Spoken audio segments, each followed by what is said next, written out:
우리 좌우 옆 사람과 함께 인사 나누겠습니다. 우리 잘 오셨습니다. 잘 오셨습니다. 우리 다시 한번 주님의 이름으로 사랑하고 축복합니다. 주님의 이름으로 사랑하고 축복합니다. 아멘.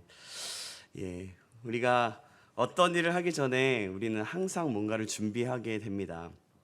어느 중요한 일을 할 때는 특별히 더 많은 준비를 하게 되죠. 많은 연예인들이나 많은 방송을 하는 사람들은 그 방송 하나를 하기 위해서 매일매일 연습하고 공부를 하고 준비를 합니다. 배우들은 또 대본을 보고 연습하고 또 읽고 또 읽습니다. 또 가수들은 춤을 안무가에게 배우고 또 안무를 맞추고 또 연습을 합니다. 그리고 보컬 트레이닝도 받고 노래를 잘 부를 수 있도록 훈련을 받죠. 사람마다 모두 어떤 일을 할 때 준비하는 것은 당연한 일입니다. 특히 중요한 일을 하기 전에는 한 번 더 확인하고 또 점검하고 좀 더 좋은 방법은 없을까 고민하기도 합니다. 설교를 준비할 때도 마찬가지입니다. 하나님의 말씀을 대언하기 때문에 영적인 부담감이 정말 큽니다. 그리고 말씀을 전함과 동시에 자기 자신이 말씀대로 살아가야 하기 때문에 참으로 어려운 개인적인 씨름을 하게 되는 것 같습니다. 또 제대로 전하기 위해서 굉장히 노력을 많이 합니다. 본문을 읽고 또 읽고 생각하고 묵상합니다. 하나님의 영광을 전하기 위해서 자신이 써나가는 그 설교를 읽어보고 또 읽어보게 됩니다. 하나님의 영감으로 하나님의 진리의 말씀을 전하는 자들을 위해서 함께 기도해 주시기 바랍니다. 특히 우리 교회를 이끌어 가시는 담임 목사님을 위해서도 계속해서 기도해 주시기 바랍니다. 오늘 여러분도 지금 이 자리에 예배하기 위해서 여러모로 준비했을 것입니다. 하나님을 만나기 위해서 시간을 정해놓고 이 자리에서 예배하시는 분들도 계시고, 하나님을 사모함으로 예배를 위해서 또 기도로 준비했고, 또 어떤 분들은 찬양을 준비하고, 또 어떤 분들은 대표 기도로 각자가 맞도록 예배를 준비하였을 것입니다. 이 준비는 대단히 중요한 부분입니다. 하나님을 만나는 시간이 바로 예배이기 때문이죠. 오늘 본문은 여리고성을 점령하기 전에 요단에 이르러서 요단강을 건너야 하는 그 상황에서 굉장히 중요한 것을 하나님께서 말씀하고 알게 하십니다. 몇 가지를 살펴보기 전에 이미 알고 있었고 우리가 알고 있었던 전에 있었던 이야기들을 한번 돌아보면서 말씀드리면, 2장은요 여리고성의 정탐꾼과 라합이 나옵니다. 여리고성의 정탐꾼들은 기생 라합의 집에 유하면서 보호를 받게 됩니다. 기생 라합과 정탐꾼들은 서로 약속을 했습니다. 또 기생 라합은 당신들을 살려주고 도와주고 선대하였으니까 내가 내 아버지의 집을 선대하라고 기생 라합은 당당하게 요구하였습니다. 정탐꾼들은 기생 라합에게 내가 우리의 이 일을 누설하지 아니하면 우리의 목숨으로 너를 대신할 것이고, 또 여호와께서 우리에게 이 땅을 주실 때에는 인자하고 진실하게 너를 대우하리라 라고 말했습니다. 그리고 나서는 줄을 달아 정탐꾼들을 살려 보내주고, 라합은 빨간 줄로 자신의 집을 알리는 표시를 하게 됩니다. 이들은 이렇게 서로 약속한 것입니다. 여기서 이 빨간 줄을 내렸다는 것은 이 빨간 줄의 의미는 예수님의 보혈의 피를, 바로 구원해 주실 예수 그리스도를 상징합니다. 그런 후에 정탐꾼들은 돌아와서 여호수아에게 보고를 하죠. 참으로 많은 일들이 있고 오고 갔습니다. 우리가 아는 것은 기생 라합의 담대함과 믿음은 참으로 귀하다는 것을 알 수 있고, 그 믿음이 그를 구원하였다는 것을 보게 됩니다. 오늘 본문은 이제 이스라엘 백성이 여리고성을 점령하기 전에 요단강을 건너야 하는 중요한 과제가 남아 있었습니다. 당시에 이스라엘 백성들 앞에 그렇게 가로놓인 요단강은 깊이가 3에서 4m, 너비가 30m 가량 되었다고 합니다. 연중 수량이 가장 많고 물살도 가장 셀 때였습니다. 그럼 그 요단강을 건너야 하는 그런 과정 속에서 그들은 어떻게 해야 했을까요? 이렇게 중요한 그 과정 속에서 어떻게 그것들을 해결해 나가고 준비했을까요? 오늘 본문에 나오는 여호수아와 백성들의 모습을 통해서 한번 상고해 보도록 하겠습니다. 가나안 정복의 아주 중요한 일이었던 그 요단강을 건너기 전에 준비했던 일은, 해야 할 일은, 그것은 첫 번째로 개인적인 하나님과의 교제였습니다. 여호수아는 아침에 일찍이 일어납니다. 1절 말씀입니다. 오늘 3장 1절 말씀 제가 읽겠습니다. 또 여호수아가 아침에 일찍이 일어나서 그와 모든 이스라엘 자손들과 더불어 시딤에서 떠나 요단에 이르러 건너가기 전에 거기서 유숙하니라. 아멘. 여호수아가 아침 일찍이 일어났다고 했습니다. 백성들은 요단에 이르러 또 건너기 전에 함께 유숙합니다. 먼저 여호수아 입장에서 보면서 확인해 봅니다. 여호수아는 왜 아침에 일찍이 일어났을까요? 여호수아는요, 하나님과 교제하기 위해서, 하나님께 기도하기 위해서 일찍 일어났을 것입니다. 하나님과 단둘이서 만남을 갖기 위해서였습니다. 여호수아가 이렇게 하나님과의 만나는 시간이 없었다면 이스라엘을 이끌어가지 못했을 것입니다. 예수님도 늘 아침 일찍에 일어나서 하나님과 교제하는 일을 잊지 않으셨습니다. 하나님과 교제함으로 예수님은 자신의 생애의 모든 일을 행하셨습니다.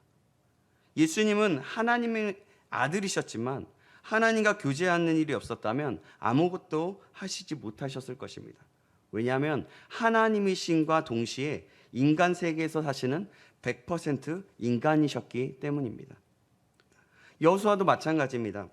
모든 일을 시작하기 전에 먼저 하나님과 교제하기 위해서 그는 일찍 일어났습니다. 하나님의 명령과 말씀하시는 것을 들었을 것입니다. 그리고 모세에게 명령하셨던 그 말씀을, 그 율법들을 생각하며 읽기도 했을 것입니다. 여러분, 우리도 마찬가지입니다. 이 세상에 살아가는 데 있어서 우리는 하나님과 교제해야 합니다. 사형리를 보면 사형리 이 원리가 있는데요. 그 이 원리의 설명을 살펴보면 우리는 하나님과 교제하기 위해서 사귀며 살도록 창조되었다고 말씀하고 있습니다. 죄에 빠져서 있었기 때문에 우리는 하나님과 떠나서 살아서 교제할 수 없었지만 우리는 예수 그리스도를 믿음으로 죄 사함을 받아서 하나님과 교제할 수 있게 되었습니다. 계속해서 죄를 범하고 회개하고 있지만 우리는 예수 그리스도의 이름을 힘입어 나아갈 때에 하나님과 함께 교제할 수 있게 되는 것입니다. 그럼 예수 그리스도의 이름을 힘입어 어떻게 교제할 수 있을까요? 그것은 바로 우리가 너무나도 잘 알고 있는 것입니다. 기도와 말씀입니다. 말씀을 묵상함으로 교제할 수 있습니다. 기도함으로 교제할 수 있습니다. 아침 일찍 예수님이 하나님과 기도함으로 교제했던 것처럼 우리도 기도함으로 또한 교제할 수 있는 것입니다. 또한 말씀을 읽음으로, 묵상함으로, 큐티함으로 교제할 수 있습니다. 주님의 말씀은 내 발의 등이요 내 길의 빛입니다. 말씀을 읽고 큐티를 하다 보면 말씀을 통해서 우리에게 깨달음을 주십니다. 물론 내 방식으로 말씀을 마음대로 해석하거나 묵상하고 적용을 해서는 안 됩니다. 지도자의 지도를 받는 것이 가장 좋습니다. 그러나 그것이 어려운 경우에는 큐티책을 활용하여서 큐티책에 나와 있는 해설을 확인함으로 잘못된 내 마음대로 해석은 피할 수 있게 됩니다. 그래서 저희 청년부는 지금 큐티책을 활용함으로 묵상하고 있습니다. 그렇게 해서 계속해서 반복하다 보면 말씀을 묵상하는 깊이가 깊어지고 더 깊은 하나님의 마음을 알 수 있게 됩니다. 기도를 많이 하고 더 많이 하다 보면 하나님이 원하시는 기도를 하게 됩니다. 우리는 그 말씀으로 인도하심을 받는 것입니다. 여호수아가 아침에 일찍 일어나서 할 일이 바로 그것이었습니다. 시간이 혹시 없으십니까? 시간을 내시기 바랍니다. 빌 하이베스 목사님은 너무 바빠서 기도합니다 라고 책을 쓰셨습니다. 우리도 여호수아처럼 하나님과 교제하는 시간을 갖기를 바랍니다. 새벽 예배에 계속해서 나오셔서 말씀을 받고 기도하시기 바랍니다. 정말 새벽 예배가 어렵다면 일찍 일어나서 하나님의 말씀을 펴시기 바랍니다. 그리고 기도하는 시간을 가지시기 바랍니다. 여호수아도 예수님도 아침 일찍이 하나님과의 교제의 시간을 가졌습니다. 이곳에 모인 우리가 시간을 내어서 하나님과 교제하는 시간을 갖게 되기를 다시 한번 주님의 이름으로 축복합니다. 아멘.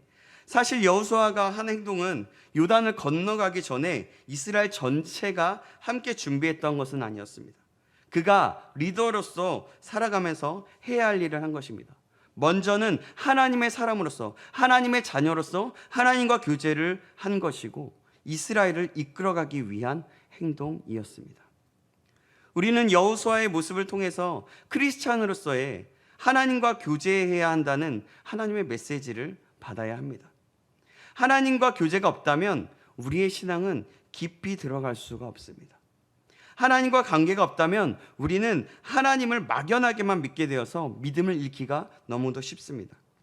그래서 우리는 여호수아의 모습을 보면서 그의 모습을 본을 받고 또 예수님께서 개인적으로 하나님께 나아갔던 것을 기억함으로 그리스도인으로서 하나님께 기도하는 시간과 그 말씀을 읽고 묵상하는 시간을 가져야 하는 것입니다.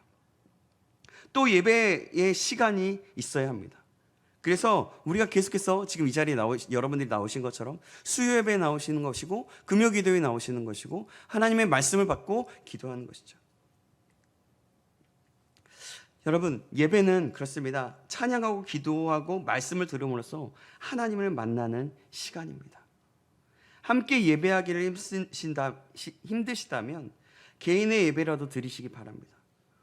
그래서 우리 모두가 그 시간들을 통해서 하나님과 만남의 교제의 시간들을 갖게 되기를 주님의 이름으로 축원합니다. 그럼 요단을 건너기 전에 그 중요한 일을 하기 전에 했던 일 두 번째는 무엇일까요? 두 번째는 언약궤를 맨 제사장을 따르라 였습니다. 즉 이 말은 무엇이냐면 하나님의 말씀에 순종하여 따르라 라는 말입니다. 이스라엘 백성들은 요단강을 건너기 위해서 시딤을 떠나서 요단에 이르러 거기서 3일을 머물렀습니다. 그런데 놀라운 것은 그 중에 누구 한 사람도 이런 말을 하지 않았다는 겁니다. 무엇이냐면 아니 아무 대책도 없이 강물만 바라보고 있으면 어쩌자는 거야. 강을 건널 구체적인 대책을 마련해야 하는 것 아닌가? 이렇게 말하는 백성들이 하나도 없었습니다. 이스라엘 백성들은 그들의 힘으로 강을 건널 수 없다는 것을 잘 알고 있었습니다. 그리고 오직 하나님의 지시하심을 기다리고 있었습니다.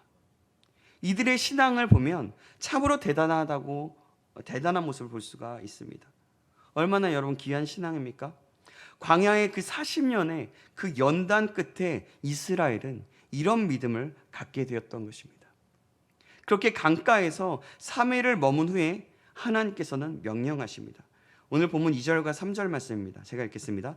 사흘 후에 관리들이 진중으로 두루다니며 백성에게 명령하여 이르되 너희는 레위 사람 제사장들이 너희 하나님 여호와의 언약궤에 매는 것을 보거든 너희가 있는 곳을 떠나 그 뒤를 따르라. 아멘. 이스라엘 백성들이 요단강을 건너는 방법은 뜻밖에도 언약궤를 맨 제사장들의 뒤를 따르는 것이었습니다. 이것은 상식적으로 도저히 맞지 않는 명령이었습니다. 언약궤는 하나님의 인재를 상징했습니다. 그래서 이스라엘은 진을 칠 때도 항상 언약궤가 있는 성막을 중심으로 진을 쳤습니다. 그렇게 함으로써 그들은 하나님께서 그들 가운데 함께 계신다는 사실을 믿고 알 수 있었습니다.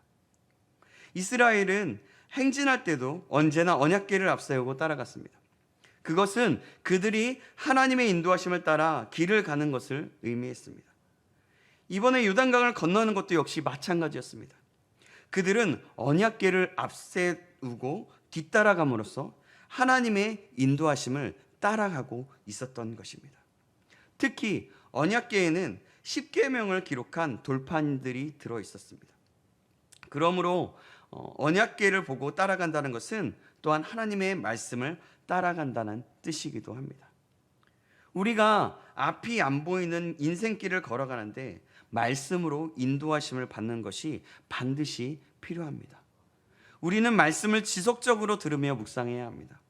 그럴 때 우리는 하나님의 뜻대로 인도하심을 받게 되고 하나님께서 함께 하신다는 확신을 갖게 됩니다. 이 확신을 갖게 되면 마음이 평안해지고 어떤 것을 하더라도 담대해지게 되는 것입니다. 이 확신을 가지고 하나님께서 기뻐하시는 모습으로 최선을 다하면 아무리 어려운 난관도 능히 돌파해낼 수 있는 것입니다. 그래서 말씀을 묵상하고 읽으라는 겁니다. 말씀을 또한 들으라는 겁니다. 믿음은 들음에서 난다라고 말씀하고 있기 때문입니다. 혹시나 여러분, 저희 신창교회 유튜브 채널이 있습니다. 여러분, 채널을 가보시면 실시간 예배도 올라가고 있고 설교들도 올라가고 있습니다.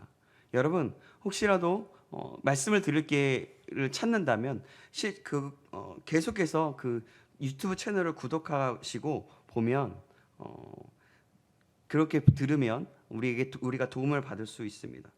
만약에 보기도 힘들다면 그냥 다른 일을 하면서라도 계속해서 틀어놓고 들어보십시오. 저도 이런 유튜브 채널을 통해서 하나님의 말씀을 2번, 3번 이렇게 듣고 있습니다.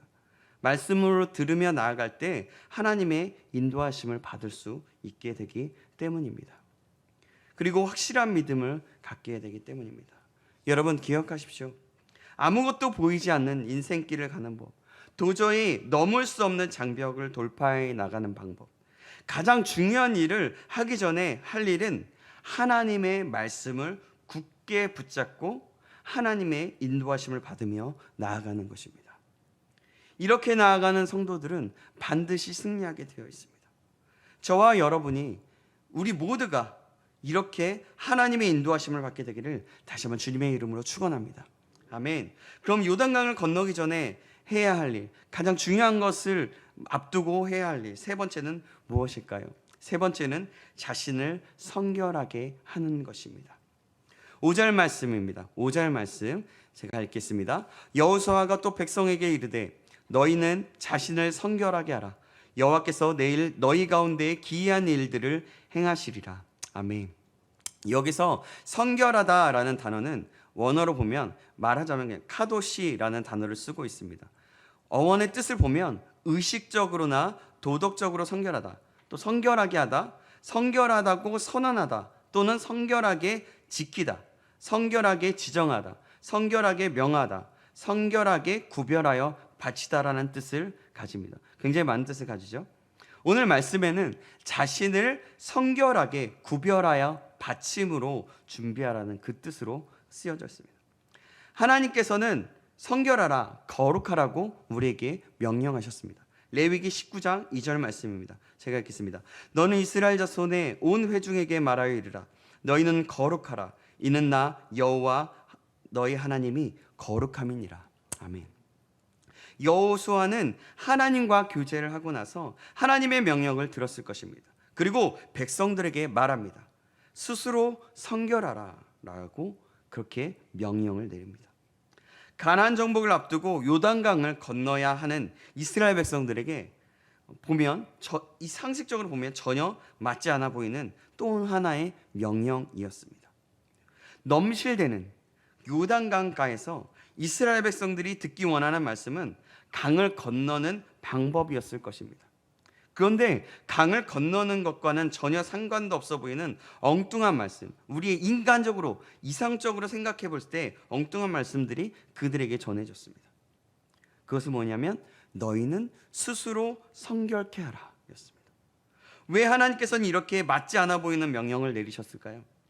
그 이유는 바로 5절 하반절에 나옵니다. 5절 하반절에 여호와께서 내일 너희 가운데 기이한 일을 행하시리라.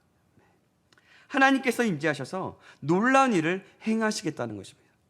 거룩하신 하나님께서 그들 가운데 임재하시려면 이스라엘은 무엇보다도 자신을 성결케 해야만 했습니다. 우리는 내일 일을 알지 못합니다. 그러나 우리가 분명히 아는 것은 가보지 않는 인생길을 내 힘으로는 그냥 흐르는 대로 가서 제대로 갈 수 없다라는 것입니다.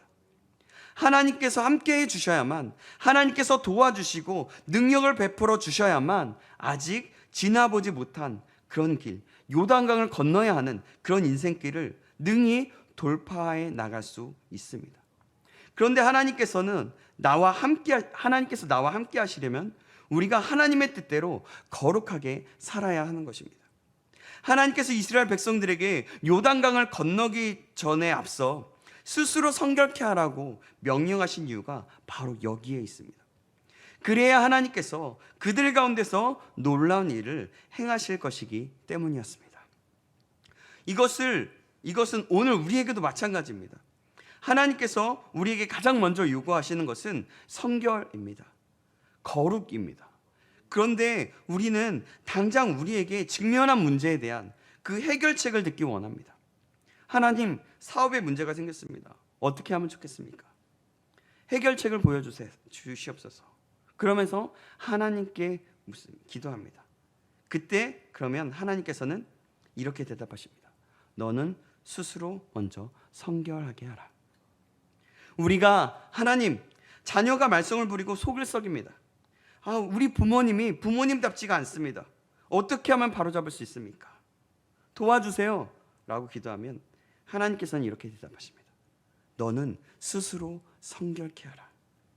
우리가 직장에서, 학교에서 문제가 생겼습니다. 어떻게 하면 좋을까요? 하나님 도와주세요. 해결책을 주세요. 보여주세요. 그런 기도를 하면 하나님께서는 이렇게 대답하신다는 거죠. 너는 스스로 성결케 하라. 우리가 인생길을 가면서 큰 장벽을 부딪힐 때, 시련과 역경을 당하여서 부르짖을 때, 여러 가지 문제로 고민하며 기도할 때 하나님께서는 우리에게 더 중요하고 근본적인 것을 말씀하십니다. 그것이 무엇이냐면 너희는 스스로 성결하게 하라. 왜 하나님께서는 급하고 바쁜 우리 문제에 대한 그 문제에 대한 답을 주시기 전에 먼저 성결하라고 하시는 걸까요? 왜 하나님께서는 우리의 기도에 응답하시기 전에 죄를 벌어야 한다고 말씀하시는 것일까요? 거룩하신 하나님께서 우리에게 오셔서 놀라우신 일을 행하시려면 우리가 죄를 버리고 성결해야만 하기 때문입니다. 하나님께서는 우리에게 이렇게 말씀하십니다. 그래, 내가 너를 도와주러 너에게 가겠다. 그런데 내가 죄를 버리지 않으면 너와 함께 할 수가 없다. 그러니 먼저 자신을 성결하게 하라. 그러면 내가 너에게 가서 너를 위해 놀란 일을 행하겠다라고 말씀하십니다. 여러분, 문제가 있어서 하나님께 기도하고 있으십니까? 또 어려운 일을 당하고 고민하고 있으십니까? 하나님께서 도와주시기를 간절히 원하시고 계십니까? 내가 먼저 해야 할 일이 무엇인지 다시 한번 생각해 보시기 바랍니다. 내가 영적으로 회복되기 전에는 나의 기도가 응답되기 어려울 것입니다. 내가 믿음으로 굳게 서기 전에는 길이 열리기 힘들 것입니다. 그러므로 먼저 죄를 청산하시고 회개하십시오. 잘못된 습관을 버리십시오. 하나님께서 기뻐하시는 모습으로 회복하기를 바라십시오. 그러면 하나님께서 나의 인생에 찾아오셔서 놀라운 일을 행하실 것입니다. 그리고 한 가지 더 굉장히 중요한 부분을 말씀드리자면 우리가 깨끗하지 않으면 우리는 쓰임받지 못합니다. 만약에 여러분 우리가 쓰는 사기 그릇에 더러운 이물질이 묻어서 안 지워진다고 한번 생각해 보십시오. 그리고 깨져서 금이 가거나 또 우리 변이 묻어 있다고 생각해 보십시오. 여러분 그 그릇을 쓰시겠습니까? 여러분 안 쓰죠. 우리도 마찬가지로 밥을 먹을 때는 깨끗한 그릇을 씁니다. 하나님께서도 마찬가지입니다. 깨끗한 그릇을 사용하십니다.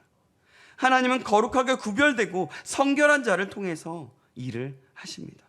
그래서 가장 중요한 깨끗이 성결하라고 말씀하시는 것입니다. 오늘도 우리는 크리스천으로서 참으로 살기 힘든 인생길을 향해 나아가고 있습니다. 그리스도인이라는 이유로 그냥 욕먹는 경우도 있습니다. 지금 우리 앞에 어떤 장애물이 놓여 있습니까? 우리 앞길에 어떤 일이 기다리고 있는지, 어떤 요단강이 있는지 아무도 알 수 없습니다. 아마도 생각지 못했던 장애물과 어려움들이 우리를 기다리고 있을지도 모릅니다. 그래서 우리는 한 번도 가보지 않은 길을 가야 합니다. 특히 요즘 시대는 너무나도 빠르게 바뀌는 시대이기에 더 그렇습니다. 죄를 짓기가 너무나 쉬운 시대입니다. 인터넷에서 너무 쉽게 볼 수가 있습니다. 요즘 젊은이들 보면요, 젊은이들 뿐만이 아닙니다. 요즘 중년층들도 그런다고 합니다. 원나잇이라고 하는 것은 그냥 쉽습니다. 그리고 사귀면 그냥 하룻밤 보내는 것은 드라마에서 자연스럽게 보여지고 있습니다. 또 세상은 다른 사람을 짓눌러 깎아내려야 승리할 수 있고 그렇게 쟁취하라고 말합니다. 어떻게 하면 이 길을 잘 돌파해 나갈 수 있을까요? 오직 말씀을 굳게 붙들고 하나님의 인도하심을 따라 나아가야 합니다. 죄를 버리고 하나님께서 기뻐하시는 거룩한 모습으로 역으로 우리는 바로 반대로 살아가야 한다는 것입니다. 그러면 하나님께서 찾아오셔서 우리의 인생에 놀라운 일을 행하실 것입니다. 그리하여 전능하시고 신실하신 우리 아버지 하나님과 함께 승리하게 이끌어 나가실 것입니다. 저와 여러분의 삶에 하나님께서 찾아오셔서 놀라운 일들을 함께하고 또 전능하시고 신실하신 하나님께서 주시는 그 놀라운 은혜와 승리를 맛보시기를 다시 한번 주님의 이름으로 축원합니다. 말씀을 맺습니다. 오늘 중요한 일을 하기 전에 해야 할 일, 즉 요단강을 건너기 전에 해야 할 일 세 가지를 말씀을 통하여 살펴보았습니다. 그것은 첫 번째로 개인적인 하나님과의 교제를 하라는 것이었습니다. 두 번째로는 언약궤를 맨 제사장을 따르라, 즉 뭐냐면 하나님의 말씀을 따르라는 것이었습니다. 세 번째는 자신을 성결하게 하라는 것이었습니다. 이 세 가지를 기억함으로 우리 모두가 우리의 삶 가운데 역사하시는 하나님을 경험하고 하나님의 뜻을 함께 이루어나가는 저와 여러분 되시길 주님의 이름으로 간절히 축원드리겠습니다. 아멘. 기도하겠습니다. 하나님, 우리가 오늘 여호수아의 말씀을 통해서 아주 중요한 일, 즉 요단강이라는 아주 큰 장애물 앞에서 건너기 전에 무엇을 하며 준비해야 하는지 말씀을 통해서 상고해 보았습니다. 오늘 말씀을 들었던 것 같이 말씀을 묵상하고 기도하면서 시간을 내어 주님과 교제하게 하여 주시고 하나님의 말씀을 따라서 날마다 하나님의 말씀에 인도하심을 받을 수 있도록 인도하여 주시옵소서. 또한 우리 자신을 성결케 함으로 죄된 습관과 모든 악함을 제하여 버리고 거룩하게 살아갈 수 있도록 인도하여 주시옵소서. 그래야 하나님의 뜻을 따라 일어나가는 우리 모두 신창교회 모든 성도들 될 수 있도록 인도하여 주시옵소서. 살아계신 우리 구주 예수 그리스도의 이름으로 기도드립니다. 아멘.